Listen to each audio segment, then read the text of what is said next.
कंत्राटी आरोग्य कर्मचारी यांची 3 महिन्याची पगार थकीत असल्यामुळे आरोग्य सेवा आयुक्तालय मुंबईवर ठिय्या आंदोलन करण्यात आले। महाराष्ट्रातील कंत्राटी आरोग्य कर्मचारी यांच्या 3 महिन्याची वेतन अजूनपर्यंत झाले नसून त्यांच्यावर उपासमारीची वेळ आली असून आता कशा प्रकारे काम करायचे हा प्रश्न त्यांच्या समोर उभा आहे। एक परिवाराला चालवण्यासाठी दिवस-रात्र आरोग्य विभागात काम करत असताना जर आम्हाला आमच्या कामाचा मोबदला सरकारने दिला नाही, आमचे कुटुंब कसे चालवायचे? संपूर्ण कुटुंबावर उपासमारीची वेळ आली आहे। यात गेल्या 2 वर्षांपासून समायोजन प्रक्रिया अजूनपर्यंत सुरुवात झाली नसून गेल्या तुटपुंजा पगारात काम करत आहे। सरकार कोणत्या गोष्टीची वाट पाहत आहे? आमच्या मरणाची वाट पाहत आहे का? असा प्रश्न या कर्मचाऱ्यांना पडला आहे। आज त्यांच्या पगाराच्या मागणीसाठी मुंबई आरोग्य सेवा आयुक्तालय कर्मचारी गेले असता त्या ठिकाणी एकही कर्मचारी हजर नव्हते, त्यामुळे त्यांनी ठिय्या आंदोलन करण्यात आले।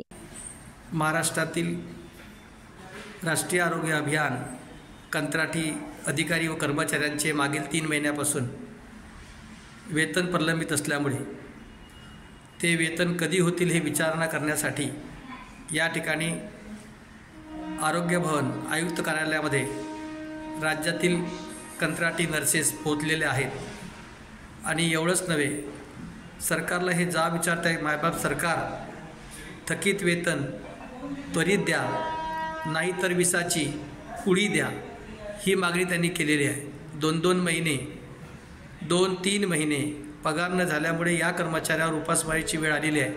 आणि त्यामुळे सरकारला प्रश्न विचारण्यासाठी की आमचा कुटुंब कसं जगवायचं सांगा ना आयुक्त साहेब, कुटुंब कसा जगेल यासाठी म्हणून या ठिकाणी महिला पोहोचलेले आहेत। यानंतर आझाद मैदान येथे ह्या महिला पोहोचणार आहेत। 3 महिन्यापासून वेतन न देणारं प्रशासन मुर्दाबाद, 3 महिन्यापासून वेतन न देणारं प्रशासन मुर्दाबाद। अरे आवाज दो। 15 महिन्यापासून समायोजन न करणारं शासन मुर्दाबाद, 15 महिन्यापासून समायोजन न करणारं शासन मुर्दाबाद। मायबाप सरकार थकीत वेतन त्वरित द्या, मायबाप सरकार थकीत वेतन त्वरित द्या, नाहीतर विसाची पुडी द्या, नाहीतर विसाची बाटली द्या।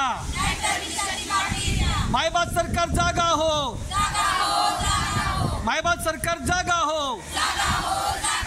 3 महिन्यापासून वेतन न देणारं सरकार मुर्दाबाद, 3 महिन्यापासून वेतन न देणारं सरकार मुर्दाबाद।